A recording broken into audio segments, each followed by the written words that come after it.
Hello， 各位好，我是 Revision Lab 修整所的阿修，歡迎來到我的頻道。如果你是第一次看我們影片，記得先點擊下方訂閱按鈕，再打開旁邊小鈴鐺，這樣每次有新影片你都會第一時間收到通知。也幫我按個讚，讓 YouTube 知道你喜歡這種類型的內容。謝謝大家，我們現在正式開始。今天呢，我們要來拆解一個我們好像很熟悉，但實際上可能完全理解錯了的概念。我們談的不是那種輕飄飄的詩歌，而是一種深植在華人文化血脈裡，在最深的黑暗當中用來尋找光明的強大力量。好的，這次的分析我們會分成幾個部分。首先，我們會一起打破對抒情這兩個字的刻板印象。接着，我們會去認識一位在時代的驚濤駭浪中重新定義了這個傳統的關鍵學者。然後，我們會深入拆解這個傳統的核心到底是什麼。再來，我們用一首你我都會背的詩來實際演練一下這個理論，讓你真的有感覺。最後，我們會來談談這個千年的傳統在今天的我們身上還能起什麼作用。好的，我們直接進入第一個關鍵點，我們得重新思考抒情這件事。我先問大家一個問題哦，當你聽到抒情這兩個字，你腦中第一個浮現的畫面是什麼？我想大部分人真的，包含我自己，可能立刻就會想到情歌啊、羅曼史啊，或是那種風花雪月的浪漫情懷，對吧？但如果要是你在中國文學的傳統裡面，抒情這兩個字的真正意義，其實充滿了面對危機時的掙扎、信念，還有一股試圖撐下去的力量呢？這可能真的會顛覆你的想象，而這也正是我們今天要探討的核心。接下來，我們來認識一位關鍵人物，他不只是一位學者，他更像是在時代的黑暗裡面奮力點燃文學之光的人，他就是陳世祥先生。你要知道啊，要理解陳世祥的思想，就必須看他所處的時代。他的生命可以說跟20世紀中國最劇烈的動盪是完全重疊的。你看哦，1937年戰爭爆發，他還是個年輕人，就得跟着大學一路南遷流亡。1941年，在全球戰火之中遠赴美國。到了1948年，國共內戰最激烈的時候，他寫下了一篇非常重要的文章，標題就叫做《文學作為一種對抗黑暗的光》。最後，在1971年，也就是他過世前不久，他提出了總結自己一生研究的學說。這就是他那句石破天驚的宣言：中國的文學傳統就是一個抒情傳統。你注意聽哦，他不是說帶有抒情色彩，也不是說偏向抒情，而是用了一個非常肯定的詞，就是。這不是一個普通的陳述，而是一個學者賭上自己一輩子的研究，充滿確信的結論。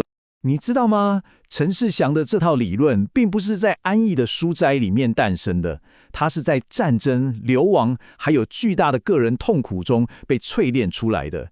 當時，他的妻子選擇回到他沒有辦法認同的政治體制下的大陸，這對他來說是家庭跟國家的雙重撕裂。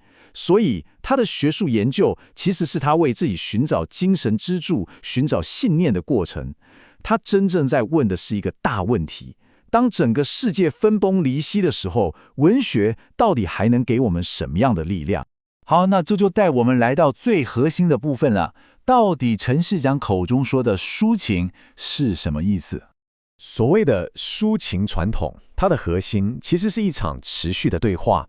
這場對話呢，發生在兩個端點之間，一端是你個人最深層、最真實的內心世界，而另一端則是外部的歷史、政治和社會現實。而這場對話，往往在危機狀態底下，會變得最為激烈，也最為深刻。現在我們來做個很直接的比較，這樣你馬上就懂了。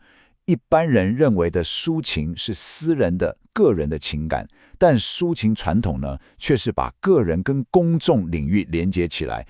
一般人覺得抒情是逃避現實的風花雪月，但抒情傳統卻是選擇直面危機。它不只是一種感性的表達，更是在混亂中尋找意義跟幸運的過程。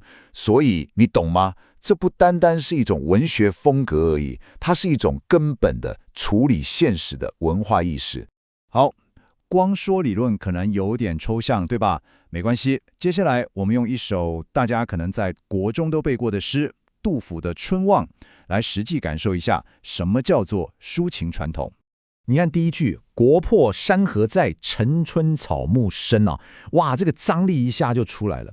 國破是人類世界的崩壞跟毀滅，山河在卻是自然秩序的永恆不變。這種強烈的對比，瞬間就拉開了一個巨大的歷史時空感。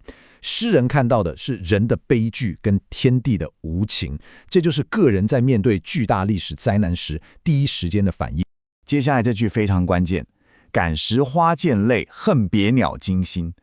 這句話你不能只照字面翻哦，這不是詩人看到花所以傷心流淚這麼簡單，這是一種投射，是詩人內心的悲痛太過巨大了，以至於他眼中的整個世界都跟着他一起悲傷。花朵仿佛在濺灑着淚水，鳥鳴聲聽起來也讓人心驚膽戰。個人的情感已經滿溢出來，渲染了整個外部世界。這就完美地印證了一句話：詩是危機狀態的語言。當我們日常的語言已經沒有辦法表達社會崩潰所帶來的巨大衝擊時，詩歌就成了唯一的出口。杜甫的感受早就超越了單純的悲傷，它是一種面對文明毀滅時非常深刻的反應。